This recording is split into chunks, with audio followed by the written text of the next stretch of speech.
안녕하세요. 안녕하세요. 온라인으로 처음 뵙게 됐습니다. 저는 여러분들과 영어 수업을 하게 될 교사 박승훈이라고 합니다. 온라인이 아니라 직접 만나서 수업을 했어야 되는데 그러지 못해서 아쉽네요. 온라인으로 수업을 하니까 수업에 집중하기도 좀 힘들고 분명히 어려운 부분이 더 많을 거라고 생각합니다.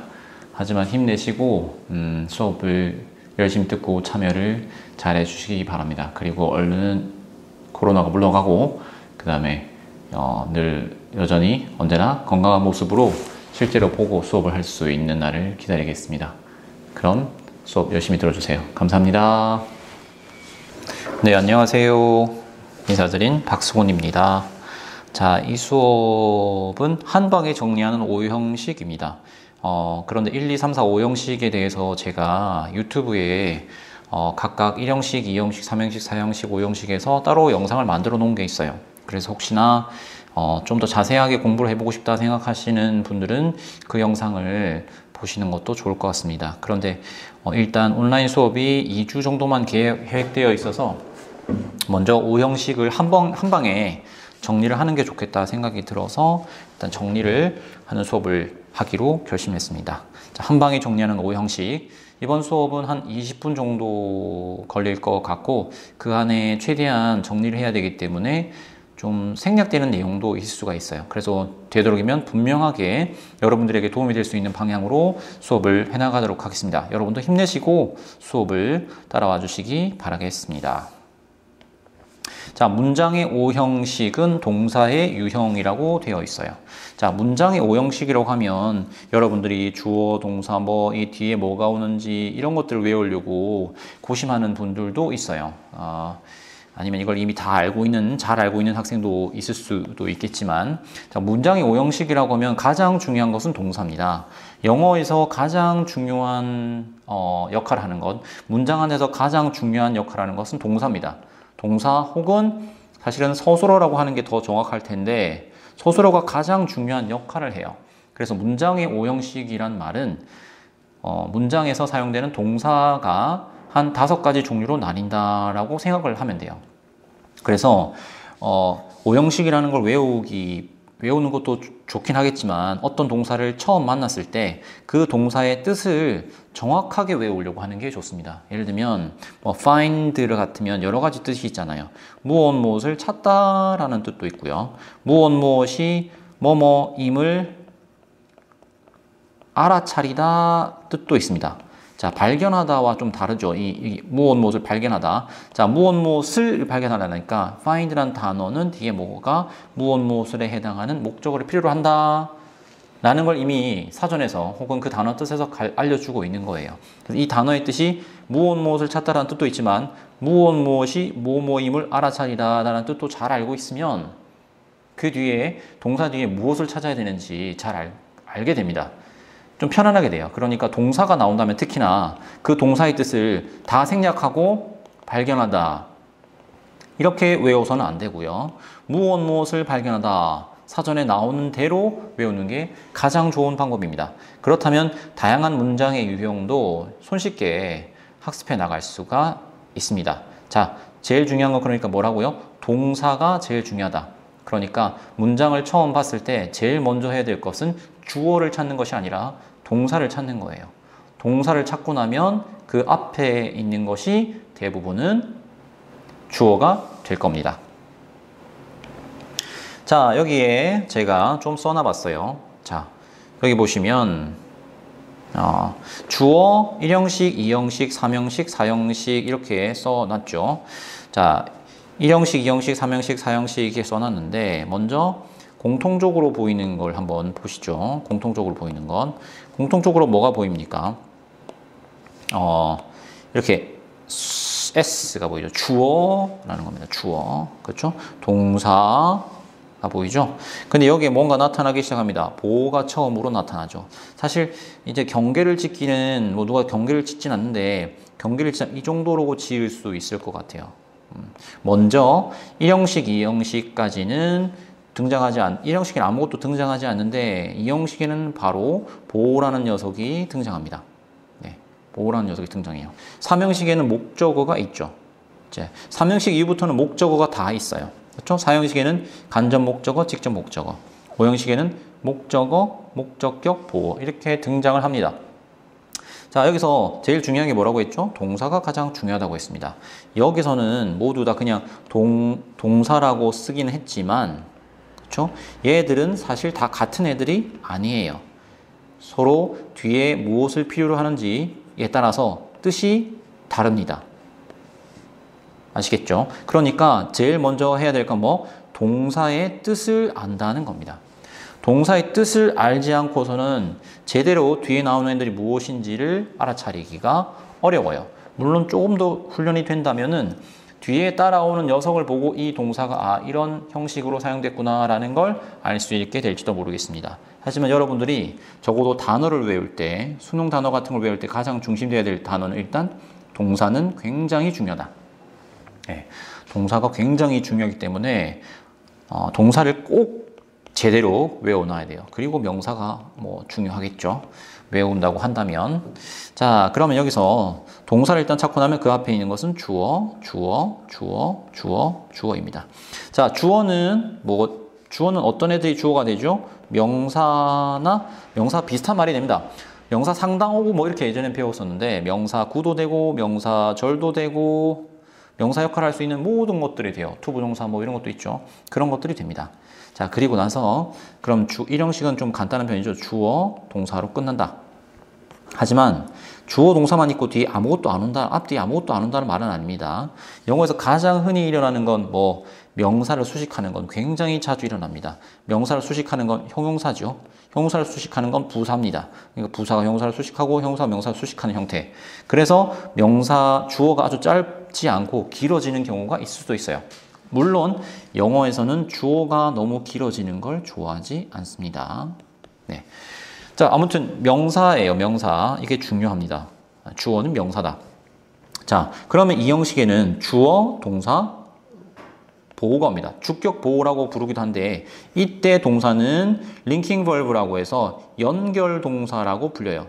한마디로 가장 대표적인 게 비동사죠. 뜻이 있다기보다는 기능이 있는 겁니다. 어떤 기능? 얘와 얘를 연결시켜주는 기능이 있어요.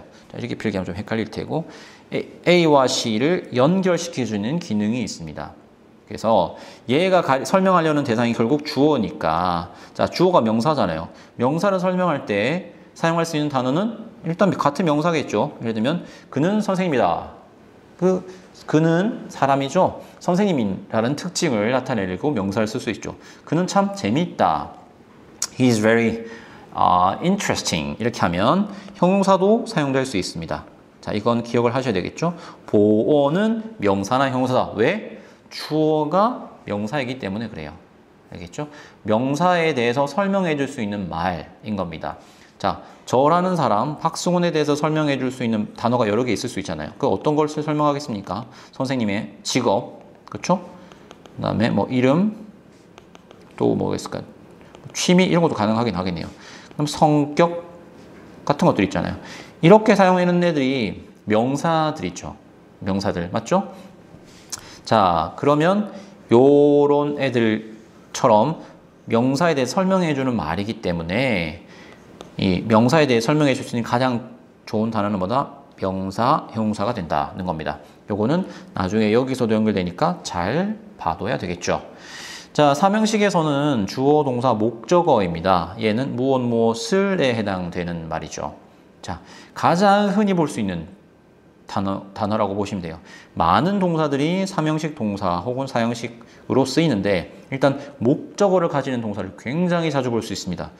1형식보다도 2형식보다도 3형식을 더 많이 보는 것 같아요. 제가 뭐 통계는 갖고 있지 않은데 아주 자주 볼 수 있습니다.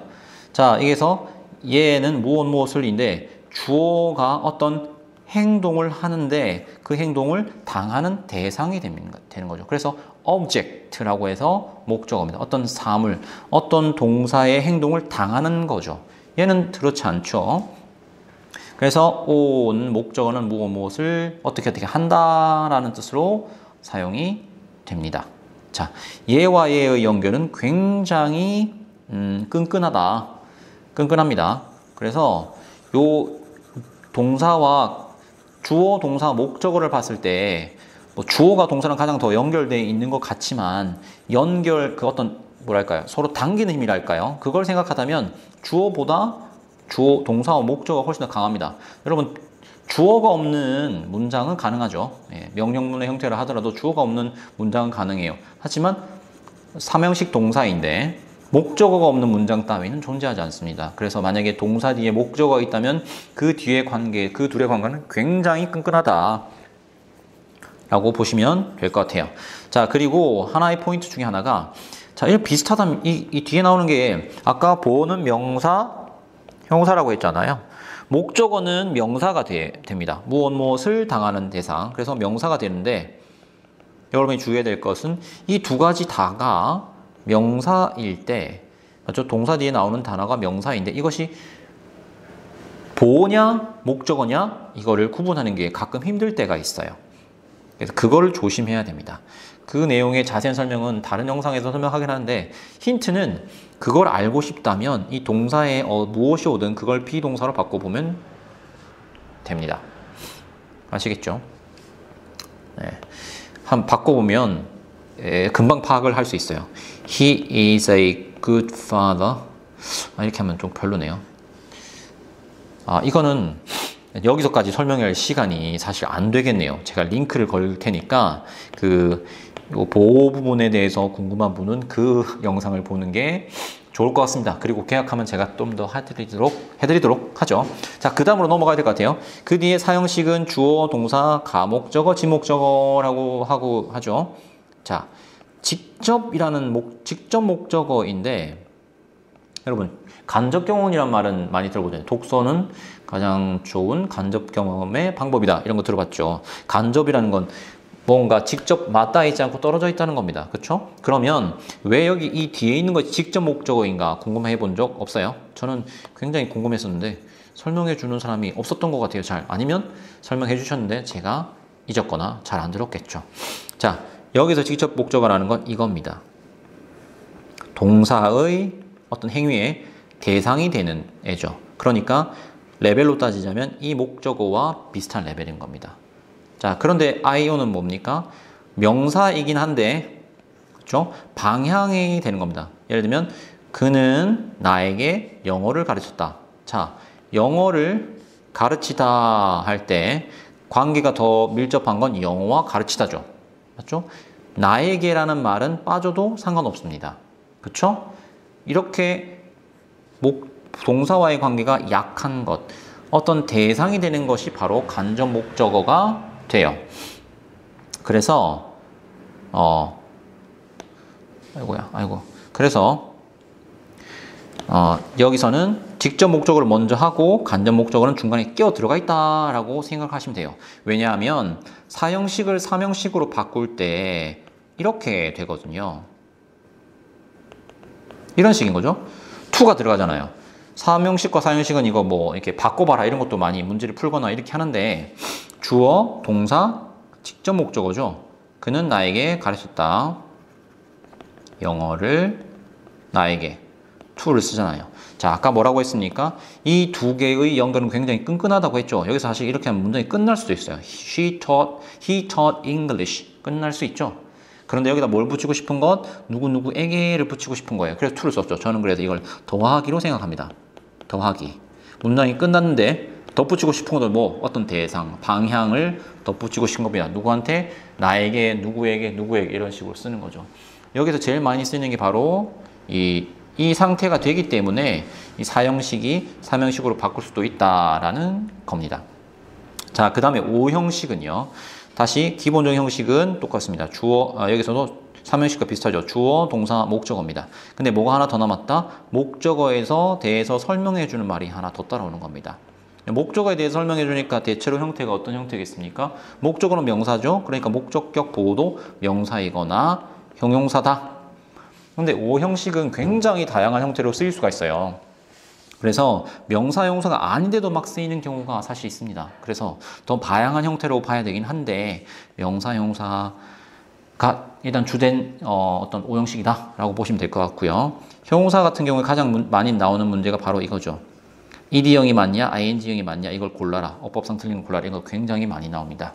자, 이거는 이거 목적어와의 관계를 따져서 생각하면 되는데 일단 문장 형식에서 뭐다? 주어, 동사, 목적어, 목적보호라고 생각하시면 되겠습니다. 자, 그 다음에 시간이 많이 흘러가고 있어요. 이제 한번 문장들을 해석해 보겠습니다. 20분이 넘더라도 조금 양해를 해주세요. Sperm whales travel in social groups. 자, 이게 몇 형식일까? 자, 먼저 동사를 찾아야 되죠. 동사로 보입니다. 다른 애들은 동사로 보이는 애가 없어요. 그럼 얘가 주어, 동사가 되겠죠. Sperm whales, 향유 고래인데요. 그냥 Sperm whales라고 이해하면 됩니다. Sperm whale은 여행한다, 또 돌아다닌다, 돌아다닌다. 어디를? 아니죠. 어디로에 가깝습니다. 사회적인 그룹을 지어서 돌아다닌다. 예, 무리를 지어서 돌아다닌다 정도로 보면 됩니다. 그럼 얘는 이 동사 travel에게 꼭 필요한 을이 아니죠. 그럼 얘는 몇 형식이다? 1형식이 됩니다. 그렇죠? 2012년도 수능이 나왔네요. In this digital age, 뒤에를 보겠습니다. Images are essential units of information. 자, 이 콤마가 시작됐단 말은 문장의 필수적인 주어가 시작되지 문장이 시작되지 않았단 말입니다. 빼도 돼요.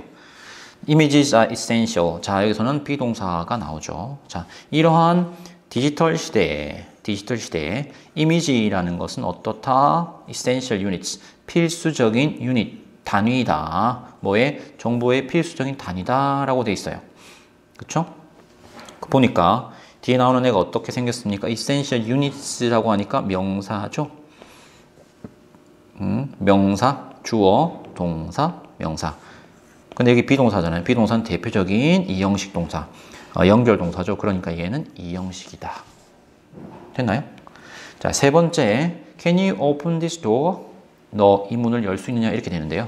여기선 동사가 두 개처럼 보이지만 얘는 조동사죠. 얘가 동사고요. 주어입니다. 열 수 있니? 뭐를? 이 문을 열 수 있느냐? 하면 이 문을 라고 돼 있죠. 저 동사 다음에 명사가 왔는데 을로 해석을 하는 게 가장 적합합니다. 그럼 이건 몇 형식? 3형식이 되겠죠. 그 다음 photographs show us what really happened가 됩니다. show가 동사죠. 그럼 앞에 있는 것이 주어입니다.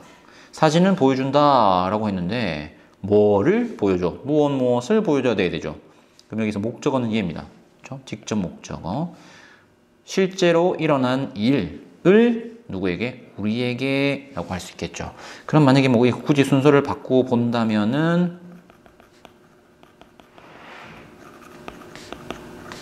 이렇게도 바꿀 수는 있겠죠. 좀 그런데 제가 보기엔 좀 어색하긴 합니다만 아무튼 직접 목적어가 여기 있습니다. 자, 명사가 되죠. 자, 그 다음 그러니까 얘는 어떤 거? 간접 목적어, 직접 목적어니까 4형식이 되겠죠. 그 다음 You'll find this lecture very interesting. 제가 바라는 걸 문장으로 써봤습니다. 여러분이 자 find 조동사 뒤니까 이게 동사가 되겠죠. 너가 어떻게 할 거다? 이 lecture, 이 강의를 very interesting, 매우 흥미롭다고 생각하게 될 거야. 알아차리게 될 거야 라는 겁니다. 그러면 이 강의가 어떻다는 것? 목적어죠. 예. 무엇이 뭐뭐임을입니다. 무엇이 뭐뭐임을 알게 된다. 이 말입니다. 그렇죠? 얘는 형용사잖아요. 그렇죠? 그래서 목적격 보호가 됩니다. 몇 형식? 5형식이 되겠습니다. 자, 이제 얼마 안 남았어요. 이제 2개밖에 안 남았습니다. Usually my daughter walks to school, but today I walked her to her classroom. 이게 몇 형식인지 잠시 생각해 보세요. 대개 동사는 맞죠? My daughter, 내 딸은 걷는다. 인데 뒤에 아무것도 없어요. 이거는 학교로 이 말이잖아요. 맞죠? 학교로 걷는다. 그러니까 walk는 그냥 걷다라는 뜻입니다. 이걸로도 완벽하잖아요. 맞죠? 빼도 문제가 사실 없어요. 물론 의미의 차는 발생하죠. 그냥 걷다 쓰면 어디까지 걷는지 알 수 없으니까요. 그래서 학교로 걷는다. 그런데 오늘은 이라고 했어요. 그럼 오늘은 어땠다? 걷지 않았거나 학교로 걷지 않았거나 스스로 걸어가지 않았다 정도에 되겠죠. 논리적인 겁니다. 그래서 근데 내가 어떻게 했다? walked her, 그녀를 그녀의 교실로 어떻게 했다? 데려다 주었다 정도가 되겠죠. 그럼 여기서는 데려다 주다 합니다. 근데 어떻게 해야 되겠습니까?